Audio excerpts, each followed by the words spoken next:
New tonight at 6, a Hampton Roads athlete steps away from competition. It comes 3 years after breaking a historic barrier. Alex Littlehales has this story out of Newport News.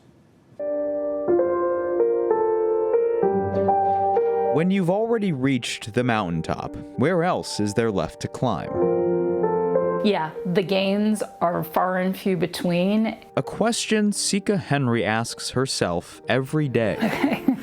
Compare yourself, no matter what level you're at, to the next fastest person. You question how much it's all worth it.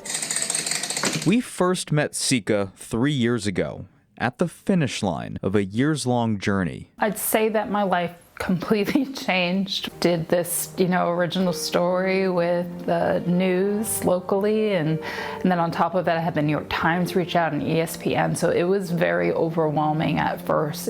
I was on a huge high actually when I first got my pro card.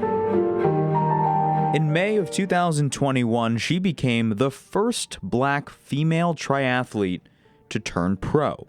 Each step over the starting line became another reminder of the barrier she broke. I don't know, have a really huge accomplishment and media starts reaching out and you get followers, you're like, oh, that's amazing. Yes, you do start regurgitating the story over and over again, and for me it happened to be my accident before I got my pro card. So having to relive the accident over and over again, which was one of the most difficult periods of my life. But soon after Sika stood atop the sports world, she soon found herself once again looking up. Yeah, I wasn't sure what to expect in my first pro race, and unfortunately it was a disaster. Being among the best took a toll on her body and on her mind. When you start as a pro, unless you are somebody who's just that gifted and talented, you usually go back to the bottom.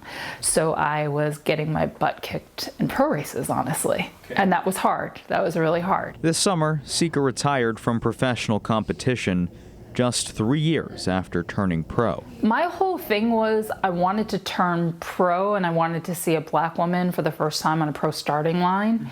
And that was really my only dream and goal. I did find a feeling of like directionless, like I wasn't sure what I wanted more out of the sport. But this is not necessarily a story about quitting. For Sika, it's a reminder about making time for what makes you happy and not letting life's expectations stand in the way of it. What mattered most was breaking that barrier. Sika feels she's left the sport better than when she entered it. Getting more people of color in the sport and seeing more than just one Black woman on the pro start line. In Newport News, Alex Littlehales for 13 News Now. Motivational story. By the way, Sika Henry is part of the National Black Marathoners Association, who we just learned is collaborating on the upcoming One City Marathon. Yeah, and that annual event will return to Newport News at the end of February.